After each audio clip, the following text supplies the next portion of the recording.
जय श्री राम, जय श्री कृष्णा, राधे राधे। कल हमने जाना था पार्वती माता अपने पिता हिमालय के यहाँ से विदा होकर कैलाश पर्वत पर आती हैं और अब उनका वहाँ सब स्वागत करते हैं। सिद्ध तपोधन जोगी जन सुर किन्नर मुनिवृंद बसई तहाँ सुकृति सकल सेवई शिव सुख कंद सियापति रामचंद्र की जय। पवन पुत्र हनुमान की जय। मंगल भवनीय मंगलहारी दबो सुदशरथ जिर बिहारी। दीन दयाल विरद संभारी हरौ नाथ मम संकट भारी। सिद्ध तपस्वी योगी गण देवता किन्नर और मुनियों के समूह उस पर्वत पर रहते हैं। वे सब बड़े पुण्यात्मा हैं और आनंद कंद श्री महादेव जी की सेवा करते हैं। जो भगवान विष्णु और महादेव जी से विमुख है और जिनकी धर्म में प्रीति नहीं है, वे लोग स्वप्न में भी वहां नहीं जा सकते। उस पर्वत पर एक विशाल बरगद का पेड़ है जो नित्य नवीन और सब काल छहों ऋतुओं में सुंदर रहता है। वहाँ तीनों प्रकार की शीतल मंद और सुगंधित वायु बहती रहती है और उसकी छाया बड़ी ठंडी रहती है। वह शिवजी के विश्राम करने का वृक्ष है जिसे वेदों ने गाया है। एक बार प्रभु श्री शिव जी उस वृक्ष के नीचे गए और उसे देखकर उनके हृदय में बहुत आनंद हुआ। अपने हाथ से बागंबर बिछाकर कृपालु शिवजी स्वभाव से ही बिना किसी खास प्रयोजन के वहां बैठ गए। कुंद के पुष्प, चंद्रमा और शंख के समान उनका गोर शरीर था। बड़ी लंबी भुजाएं थी और वे मुनियों के से वक्कल वस्त्र धारण किए हुए थे। उनके चरण नए लाल कमल के समान थे। नखों की ज्योति भक्तों के हृदय का अंधकार करने वाली थी। सांप और भस्म ही उनके भूषण थे। उन त्रिपुरासुर के शत्रु शिवजी का मुख शरद पूर्णिमा के चंद्रमा की शोभा को भी हरने वाला, फीका करने वाला था। उनके सिर पर जटाओं का मुकुट और गंगा जी शोभायमान थी। कमल के समान बड़े बड़े नेत्र थे। उनका नीलकंठ था और वे सुंदरता के भंडार थे। उनके मस्तक पर द्वितीया का चंद्रमा शोभित था। कामदेव के शत्रु शिवजी वहां बैठे हुए ऐसे शोभित हो रहे थे मानो शांत रसी शरीर धारण किए बैठा हो। अच्छा मौका जानकर शिव पत्नी माता पार्वती उनके पास गई। अपनी प्यारी पत्नी जानकर शिवजी ने उनका बहुत आदर सत्कार किया और अपनी बाईं ओर बैठने के लिए आसन दिया। पार्वती जी प्रसन्न होकर शिवजी के पास बैठ गईं। उन्हें पिछले जन्म की कथा स्मरण हो आई। स्वामी के हृदय में अपने ऊपर पहले की अपेक्षा अधिक प्रेम समझकर पार्वती जी हंसकर प्रिय वचन बोली। याज्ञवल्क्य जी कहते हैं कि जो कथा सब लोगों का हित करने वाली है उसे ही पार्वती जी पूछना चाहती हैं। पार्वती जी ने कहा, हे संसार के स्वामी, हे मेरे नाथ, हे त्रिपुरासुर का वध करने वाले, आपकी महिमा तीनों लोकों में विख्यात है। चर अचर नाग मनुष्य और देवता सभी आपके चरणों कमलों की सेवा करते हैं। हे प्रभु, आप समर्थ, सर्वज्ञ और कल्याण स्वरूप है। सब कलाओं और गुणों के निधान हैं और योग ज्ञान तथा वैराग्य के भंडार है। आपका नाम शरणागतों के लिए कल्प वृक्ष है। हे सुख की राशि, यदि आप मुझ पर प्रसन्न हैं और सचमुच मुझे अपनी दासी या अपनी सच्ची दासी जानते हैं तो हे प्रभु, आप श्री रघुनाथ जी की नाना प्रकार की कथा कहकर मेरा अज्ञान दूर कीजिए।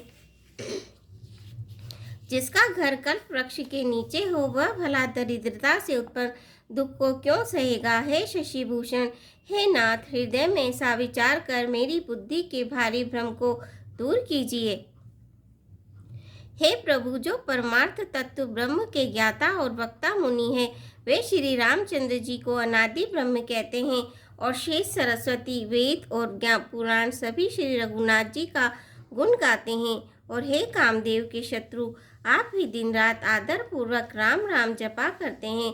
ये राम वही अयोध्या के राजा पुत्र हैं या अजन्मा, निर्गुण और अगोचर कोई और राम है?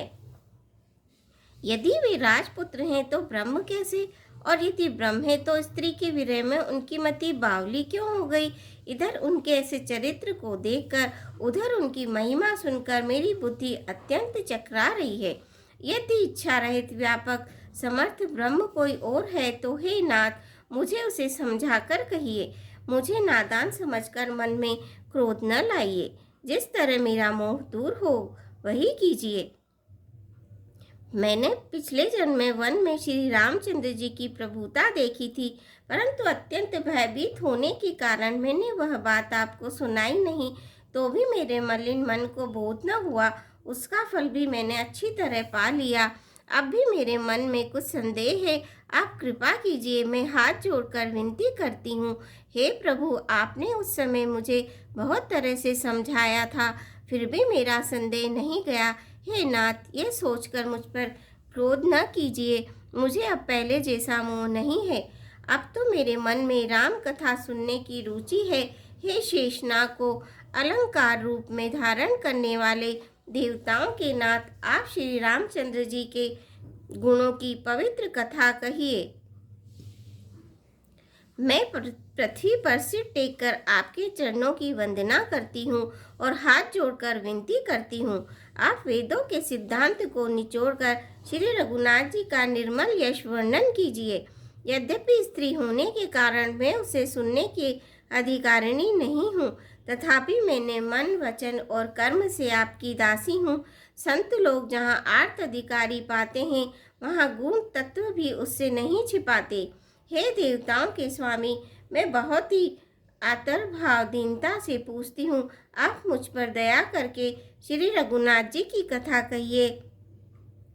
पहले तो वह कारण विचार कर बतलाइए जिससे निर्गुण ब्रह्म सगुण रूप धारण करता है। फिर हे प्रभु, श्री रामचंद्र जी के अवतार जन्म की कथा कहिए तथा उनका उदार बाल चरित्र कहिए। फिर जिस प्रकार उन्होंने श्री जानकी जी से विवाह किया वह कथा कहिए, और फिर यह बतलाइए कि उन्होंने जो राज्य छोड़ा सो किस दोष से।